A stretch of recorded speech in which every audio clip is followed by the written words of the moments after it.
Salut à tous et toutes et bienvenue dans cette nouvelle vidéo de présentation d'affiches. Alors là, je vous ai fait une grosse sélection. On va aller se diriger vers la botte de l'Italie. Et oui, donc je vais vous montrer quelques affiches de comédie polissonne, de films d'action à l'italienne. Qu'est-ce qui a l'air de choquer ce brave monsieur? Il semblerait que ce soit cette jeune femme. De qui s'agit-il? Eh bien, tout simplement de Gloria Guida, qui a joué dans plein de comédies policières italiennes. Et notamment ce film-ci, qui se nomme, attention, le titre va apparaître, Jeune fille au père. Voilà. Donc visiblement, la belle Gloria Guida est la star. Et évidemment, comme vous pouvez le constater, si on connaît Gloria Guida, c'est parce qu'elle était très belle et que dans les comédies polissonnes italiennes, eh ben, elle était comme Edwige Fenech, mise en avant de façon très érotique. Voilà, je vous laisse profiter un petit peu de cette chère Gloria. Voilà, donc je crois qu'aujourd'hui on l'a un petit peu oubliée.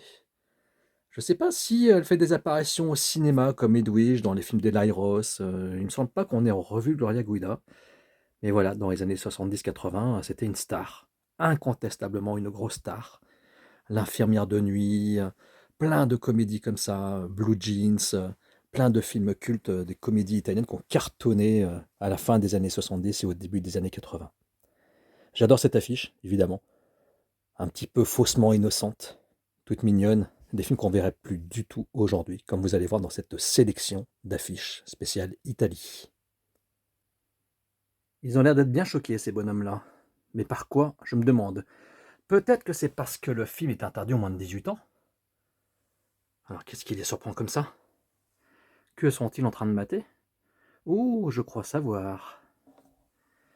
Eh oui, ceci est un feu d'artifice d'érotisme et de paillardise. Pour un film de Franco Martinelli, avec cette jeune femme très charmante. Mais ce n'est pas Gloria Guida cette fois-ci, et c'est un film que je ne connaissais pas. C'est une affiche qu'on m'a offerte. Un des vendeurs chez qui je prends régulièrement des affiches m'offre de temps en temps une affiche cadeau. Il sait un peu ce que j'aime, hein. Film d'horreur, comédie italienne. Et là, il m'a filé celle-ci. Les nouveaux contes érotiques de Boccace, d'après le Decameron Super Interdit. Super interdit, attention. Tellement interdit, donc le film est interdit aux moins de 18 ans. Bon, c'est là d'être une comédie bien classique, comédie paillarde, polissonne, comme dit monsieur Christophe Lemaire dans les bonus des DVD de la collection Comédie polissonne italienne, qui était sortie il y a quelques années, je crois chez Backfilm. Voilà, l'affiche est mignonne, on ne peut pas dire le contraire, c'est rigolo. Un petit popotin qui dépasse, une jeune fille un peu frivole, deux abrutis, comme toujours, parce que dans les comédies italiennes, les mecs sont toujours des gros machos qui font que des conneries et des pitres et qui en prennent plein la tête. Voilà, on est dans le pur film italien de la grande époque, fin 70-80. Alors si certains d'entre vous connaissent le film, eh bien écoutez, faites-m'en part dans les commentaires. On pourrait penser que c'est Rambo, mais ce n'est pas lui. Et non, c'est la version bis italienne. C'est tout simplement ce bon vieux Marco Gregorio, jeune culturiste d'une vingtaine d'années qui a été repéré par les réals italiens, et ils ont transformé son nom en Mark Gregory pour lui donner des rôles dans Les Guerriers du Bronx notamment. Et dans cette saga, qui a eu lieu, je crois, dans les années 80, il y a eu deux films, et ça c'est l'affiche du numéro 2, c'est-à-dire, attention, ça apparaît, Thunder 2, le guerrier rebelle. Alors ce sont des films que j'ai vus. J'ai l'affiche du premier Thunder.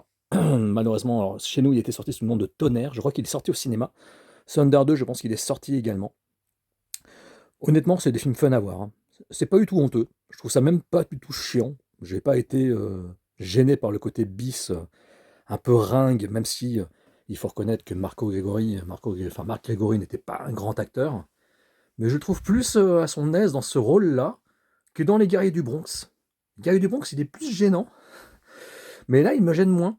Je trouvais que ce rôle lui allait bien. Donc voilà, c'est un film que je trouve assez cool, assez marrant. C'est du bis pur, mais on s'éclate, on s'amuse devant. Et j'aime bien ce côté, voilà. C'est vraiment à l'époque musculeuse, voilà, musculeuse des années 80, l'arbalète. Là, vous voyez un petit hélicoptère, le héros qui est suspendu, un méchant avec un fusil à lunettes.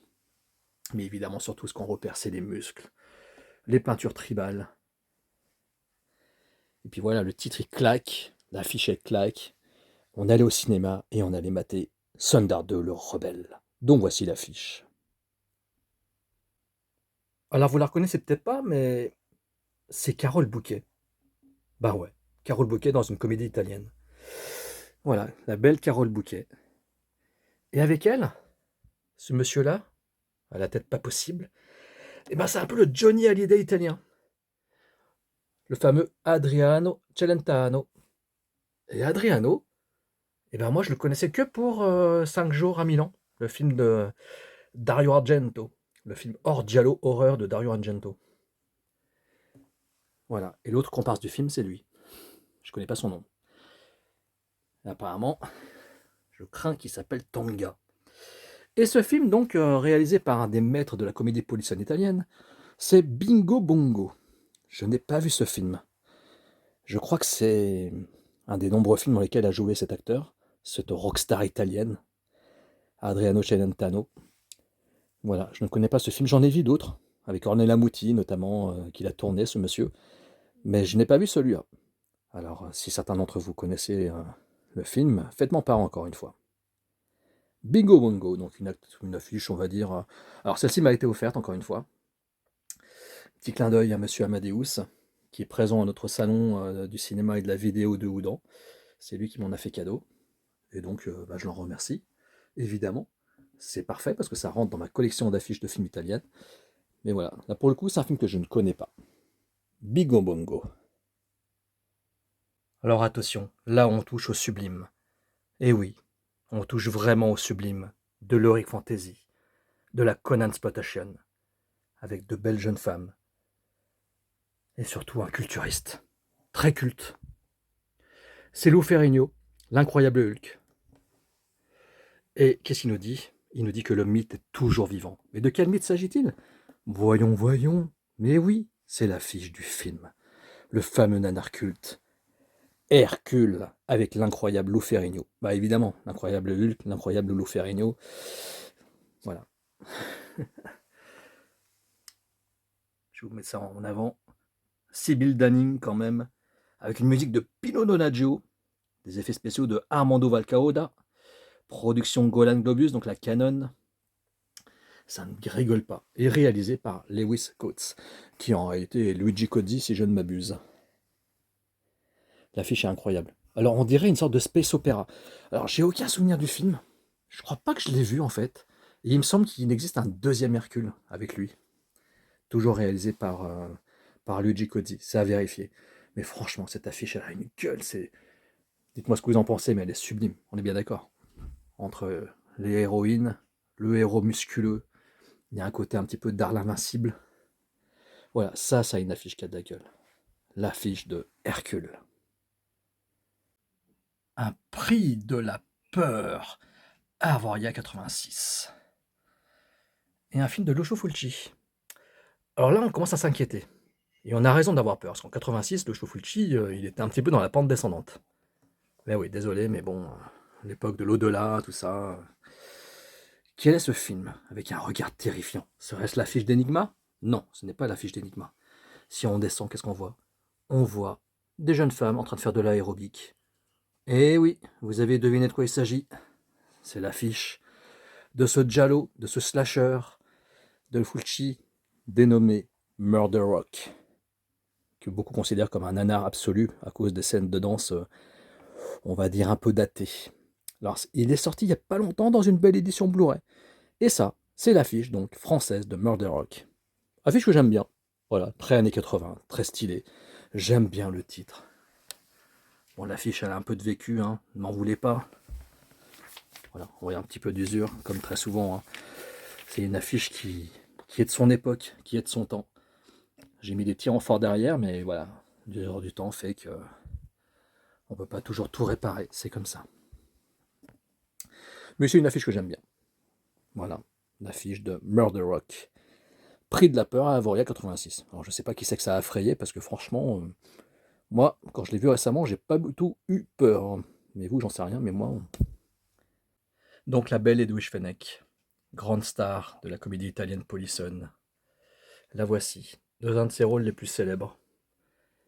Alors, évidemment, on peut se poser la question de quel film il s'agit, tellement elle en a fait, des comédies italiennes polissonnes. On reconnaît sous la perruque ce regretté Alvaro Vitali, qui est décédé il y a quelque temps. On voit Lino Banfi également, qui a énormément joué avec Edwige Fenech et Alvaro Vitali. Et là, dans cette uniforme de policière, évidemment, c'est notre cher flic à la police des mœurs, dont voici l'affiche française, qui a été reprise d'ailleurs sur la jaquette du DVD qui était sorti chez Backfilm. Si je m'abuse, je crois que c'est Backfilm qui avait sorti cette collection. La flic chez les poulets, la flic à la police des mœurs. Donc de mémoire, ça c'est l'épisode numéro 2, si je ne m'abuse. Et c'est une affiche que j'aime beaucoup. Elle est très... voilà, elle est mignonne. Voilà, c'est une affiche mignonne. Il y a quelques petites scénettes, elle est dessinée. Voilà, il y a un peu d'érotisme, évidemment, parce que c'est Edwige Fenech, c'était une très très belle femme. Il fallait bien évidemment la mettre en valeur. Et puis c'est un des rôles pour lesquels elle est le plus connue, évidemment. Donc voilà, ça c'est l'affiche, juste incroyable, de la flic à la police des mœurs. Une affiche qui donne le ton, une affiche qui donne le là. Si on aime les pitreries et l'érotisme, eh ben écoutez, ce film est pour vous. Ce n'est pas à mettre entre toutes les mains ni sous tous les yeux. Je peux comprendre qu'on déteste ce genre de film, parce que pour le coup, c'est vraiment d'une débilité totale. Mais bon, si on a envie de voir un peu ce qui se faisait dans les années 80, et ce qui ne se fera plus du tout aujourd'hui, eh ben écoutez, je vous invite à jeter un œil sur ce film et sur ce que faisait notre cher Edwige Fenech. Et les exégètes, les fans de cinéma d'horreur, ils l'ont vu dans Hostel 2. Je ne sais pas si vous vous en souvenez, il y a une professeure d'art au tout début de Hostel 2. Et ben c'est Edwige, et oui, et Eli Roth lui avait donné un petit rôle dans son film, parce que c'était quand même une superstar à l'époque. Voilà, elle n'a pas fait que jouer dans des giallo, elle a aussi fait des comédies polissonnes telles que celle-ci. Alors de nouveau Edwige Fenech, dans un de ses énièmes rôles de comédie polissonne italienne. Voilà, on la connaît pour les gialli de notre ami Sergio Martino, mais elle n'a pas fait que ça. Elle est aussi connue pour pas mal de comédies érotiques. Et là, encore une fois, on retrouve Lino Banfi, voilà, Alvaro Vitali, et puis le jeune premier, parce qu'à la fin, c'est toujours le jeune premier qui gagne le cœur de la belle. Et là, voilà, poitrine un petit peu vaillante, Edwige Fenech, tout le monde qui s'affole pour elle, encore une comédie polissonne. C'est un film qui s'appelle, je vous le donne en mille, vous avez vu le piano, la prof connaît la musique. Voici l'affiche française donc, du film La prof connaît la musique, toujours réalisé par Monsieur Michele Massimo Tarantini. Alors, il a fait que des films comme ça, quasiment, ce mec-là. Il est surtout connu pour ça. Lui, il n'a pas fait de films d'horreur, quasiment. Je crois qu'il a quasiment pas fait de films d'horreur ni de gialli. Par contre, des comédies italiennes de ce style, il en a fait un paquet. Et j'aime beaucoup cette affiche. Voilà, encore une fois, une affiche dessinée. Je vous laisse en profiter quand même, parce que le graphisme est quand même très très beau. Voilà. Il y a toujours ce côté un peu coquin, évidemment. Je sais pas ce qu'il est en train de faire là. Est-ce qu'il est en train de regarder la partition, autre chose? Je sais pas. En tout cas, il a pas l'air d'être bien concentré sur son piano, c'est sûr. Et là, eux, par contre, ils ont l'air totalement affolés. Mais c'est normal, parce que comme à chaque fois, c'est Edwige Fenech qui mène le bal et qui sème la zizanie à la grâce de ses courbes voluptueuses. La prof connaît la musique. Alors, une production Medusa et surtout Luciano Martino, qui est apparenté avec le grand Sergio, qui a fait justement des gialli avec cette chère Edwige Fenech. Eh oui. Mais dans ce film-là, elle n'est pas toute seule. Il y a aussi Barbara Bouchet. Eh oui. Et quel est ce film? Eh bien, je vous le donne en mille. Le film a un titre incroyable. Je n'ai pas vu cette comédie pour le coup. À l'illustration, regardez un peu comme elle est belle. C'est le film, alors je ne vais pas le dire à haute voix quand même, hein, excusez-moi, mais vous avez compris, vous avez vu le titre. Ouais, c'est tout un programme, n'est-ce pas? Et là, elles sont mises vraiment en avant, hein. Fenech, Barbara Bouchet, elles sont ici toutes les deux. On revoit encore une fois ce bon vieux Lino Banfi, voilà, qui fait toujours le pitre, comme toujours dans ces films-là. Et donc voilà, Edwige Fenech, vraiment dans un rôle de soubrette, d'après ce que je comprends. Je n'ai pas vu ce métrage, je ne peux pas trop en parler. Et là, on voit Barbara Boucher. Alors, je sais pas si elle est en tenue de ski, parce que j'ai l'impression qu'elle tient un bâton de ski. Alors, eux, qu'est-ce qu'ils sont en train de faire? Il y en a un qui a l'air d'être malade.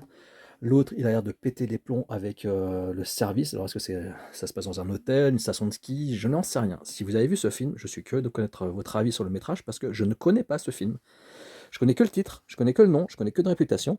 Je sais que c'est un film de Sergio Martino, comme vous voyez sur l'affiche là, mais je n'ai pas vu ce film. Et on est tous d'accord pour dire que l'affiche est juste incroyable. Voilà. Je vous laisse savourer cette superbe illustration qui donne le ton. Voilà, pour le film Les Zizi Baladeurs. Ah oui, oh merde, j'ai dit le titre. J'espère que ça va pas être censuré par YouTube quand même. Voilà, très belle affiche. Alors après Edwige Fenech, évidemment, l'autre star du cinéma érotique italien, Stefania Sandrelli. Et là, vous avez deviné, c'est un de ses films les plus célèbres, réalisé par un grand metteur en scène qui était fasciné par les popotins des femmes, ce bon vieux Tinto Brass, et c'est l'affiche du film La Clé. Alors, c'est une affiche quand même plutôt, on va dire, assez imposante. Le titre prend beaucoup de place sur l'affiche, mais j'aime beaucoup cette affiche quand même. L'illustration est plutôt raffinée. Elle est belle, cette affiche, regardez. Je vous fais profiter quand même de plus près de son illustration, parce que le reste, c'est du grand ciel bleu, évidemment.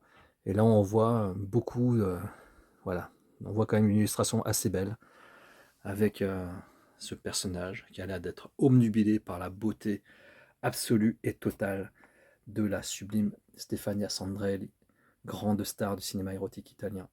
Et puis aussi peut-être égérie de Tinto Brass. Voilà, la clé, c'est un film que j'ai en Blu-ray de chez Arrow Video. J'ai l'édition Blu-ray Arrow Video. Je sais qu'ils l'ont sorti chez nous en France. Alors, je ne sais plus quel éditeur l'a sorti, si c'est Sidonis Calista ou un autre. Je ne l'ai jamais vu, je n'ai pas encore vu le film, donc j'ai pas pris le temps de le regarder pour l'instant. Je sais que c'est considéré comme un de ses meilleurs films, parce qu'il a quand même fait pas mal de trucs un peu gênants, on va dire, Monsieur Tinto Brass.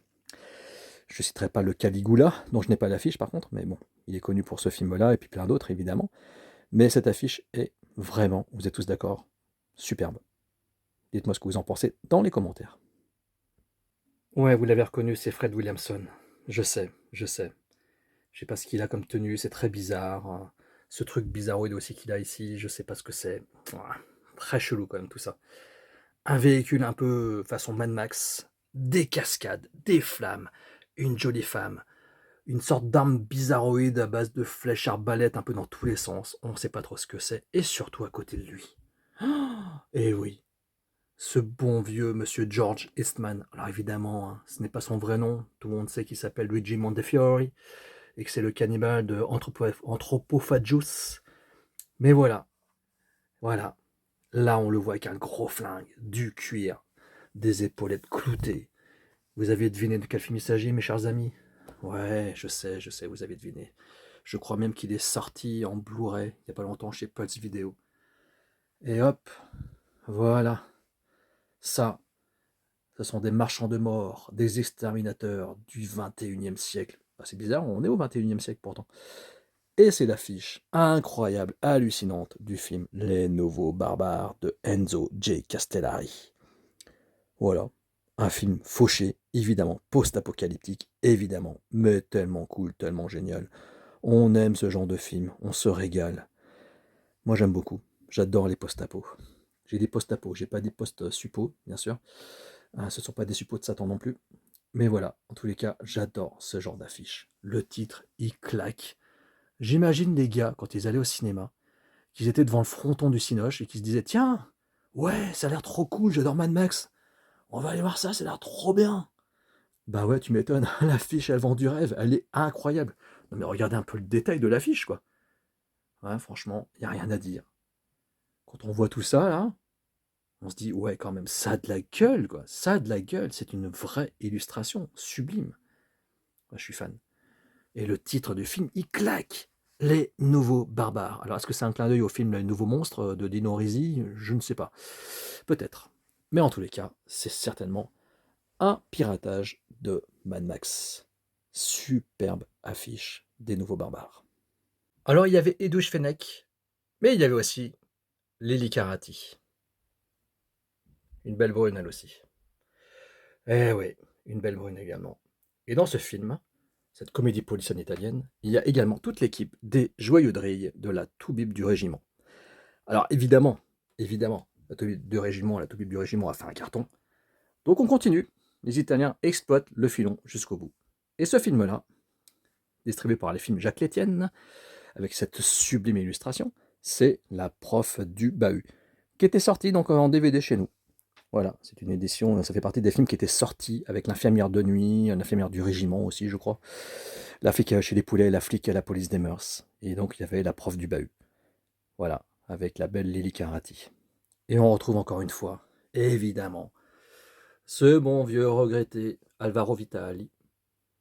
Voilà, des acteurs que l'on retrouve dans beaucoup de comédies de l'époque, beaucoup de comédies italiennes, un peu polissonnes et parfois un peu ringardes, qu'aujourd'hui beaucoup n'osent pas dire qu'ils regardent avec gourmandise. Parce que, évidemment, ces films-là, on les regarde surtout pour les actrices. Voilà, je ne veux pas faire. Voilà, je ne veux pas être méprisé pour ce que je dis, mais il faut avouer que ce genre de métrage, on les regarde pour les gags. Non, parce que les gags sont balourds. On les regarde parce que les actrices, ils sont, on va dire, magnifiés de façon très abusée. Voilà donc l'affiche du film La prof du bahut, et c'est une très belle affiche. Alors évidemment, une sélection italienne ne serait rien si on ne parlait pas de Terence Hill et de son regretté collaborateur, complice Bud Spencer. Ce bon vieux Bud, ce bon vieux Terence. Bon, on sait, ce ne sont pas leurs vrais noms, bien évidemment. Et là, c'est une des nombreuses comédies d'aventure, d'action qu'ils ont faites ensemble, dont j'ai l'affiche qui est sublime. Vous en conviendrez aisément, je pense. C'est l'affiche de Quand faut y aller, faut y aller. Voilà. Et réalisé par leur comparse Enzo B. Clutcher. Ce n'est pas son vrai nom, là aussi. Mais voilà, ça c'est une affiche qui a de la gueule. C'est une affiche qui est superbe. Vous êtes tous d'accord avec moi, j'espère. Donc voilà, je vous montre un peu les détails quand même. La fusée Ariane. Le camion d'Over the Top. Une Lady Domina très dominatrice. Avec des sbires cagoulés. Une voiture sortie de Mad Max. Ou des Nouveaux Barbares, ou des élus, je sais pas. 2019 peut-être. Et les deux héros, ici présents. Ce bon vieux Bud. Une vraie armoire à glace, ce gars-là. Terence Hill, toujours le petit côté mutin, un peu amusé, un peu goguenard, avec des patins à roulettes. Alors, c'est un film que j'ai dû voir, j'ai oublié, pour être honnête, j'ai un peu oublié le métrage. Et ça, c'est donc l'affiche française. Et honnêtement, nous sommes tous d'accord, c'est une très belle affiche. Quand faut y aller, faut y aller. Peut-être une des plus belles affiches du duo, je pense. Plus belle encore que les Trinetta, etc., etc. Alors encore une fois, ce bon vieux Terence Hill, voilà, qui gravit la colline et qui fait une comédie. Une comédie qui, voilà, sur un personnage que l'on connaît surtout interprété par Fernandel, c'est ce bon vieux Don Camillo. Alors, je vais être honnête avec vous, hein. Je vais être honnête avec vous, je n'ai jamais vu un seul film avec Fernandel. Je sais, certains vont dire que c'est honteux, que c'est nul, qu'un cinéphile doit avoir tout vu, même cette série de comédies cultes avec Fernandel. Bah écoutez, je suis désolé, mais ça m'a jamais donné envie. Je n'aime pas Fernandel. Je n'aime pas Fernandel, c'est juste pas possible. Voilà, c'est comme si on me demandait de me mater tous les José Lito. Non, je peux pas, j'ai pas envie. J'ai pas envie de me mater les José Lito, j'ai pas envie de me mater les Don Camillo et Fernandel. Par contre, celui que Terrancine, j'avoue, j'avoue, le coup de la bécane, le côté cool, le fusil, voilà, ce bon vieux Terence, avec son acolyte derrière, là, je crois que c'est Pépone, si je me rappelle bien, enfin je crois. Ouais, je pense que cette version-là peut être susceptible de me plaire. Je ne l'ai pas vue, je ne l'ai pas vue. Je ne sais pas s'il est sorti en DVD ou en Blu-ray récemment, mais je crois que ça avait eu son petit succès à l'époque. Voilà, donc c'est l'affiche de Don Camillo avec Terence Hill. Très belle affiche que vous pouvez donc admirer tout de suite. Alors à nouveau Terence Hill, et cette fois-ci, comme vous pouvez le constater, dans un rôle qui se nomme Renegade. Voici l'affiche de ce film, donc Renegade, réalisé par Enzo B. Clutcher, son réal favori, avec une affiche qui a de la gueule, là encore. Alors c'est assez intriguant parce que quand on voit ça, on a l'impression qu'on va voir un western. Un os trop dur. Pourquoi un os trop dur? Je ne sais pas. En tout cas, on voit un cheval, On voit des personnages qui suivent un cheval. C'est très bizarre. J'ai pas vu ce métrage, hein. Renegade, c'est l'action. Renegade, c'est l'aventure. Une voiture de flic, des camions, un hélicoptère, un semi-remorque a priori avec le nom de Renegade, j'ai l'impression. Voilà. Et puis les bottes de cow-boy. Donc, est-ce un western? Non. Est-ce un film d'action Rambo-like? Peut-être. Ce qui est sûr, c'est que c'est certainement une comédie, encore une fois, avec Terence Hill, avec de l'action, j'imagine. Je n'ai pas vu Renegade. Enfin, il me semble pas. Peut-être que si, mais je les mélange un peu tous dans ma tête. J'ai un peu de mal à tous les différencier. Voilà. Si certains peuvent m'éclairer sur ce film, je suis partant. Toujours est-il que je suis très content d'avoir cette affiche parce que je la trouve incroyable. Elle est très très belle. Elle rappelle un peu celle que je vous ai montrée tout à l'heure avec Bud Spencer. Il y a un petit côté, il y a des petites similitudes, je pense. Voilà. Donc c'est l'affiche de Renegade avec Terence Hill. Et c'est donc la dernière affiche de cette sélection spéciale à l'Italia. Voilà, cette vidéo est terminée, j'espère qu'elle vous a plu. N'hésitez pas à me dire quel film vous avez vu, donnez-moi un peu des commentaires sur les métrages en question, dites-moi quelles affiches vous préférez aussi, je suis très curieux de savoir quelles sont les affiches que vous trouvez les plus belles, ou les plus moches, évidemment. Je me doute de certaines d'ailleurs. Mais en tout cas, j'attends vos commentaires. Merci pour les petits pouces en l'air, merci pour le soutien. Donc voilà, je sais que ces vidéos-là, spéciales affiches, voilà, ça intéresse une certaine partie des cinéphiles, dont je fais partie, et j'espère qu'il y en a d'autres comme moi, d'aussi fous que moi. Donc n'hésitez pas à commenter et à me laisser vos appréciations. Et je vous dis à tout bientôt pour une prochaine vidéo affiche.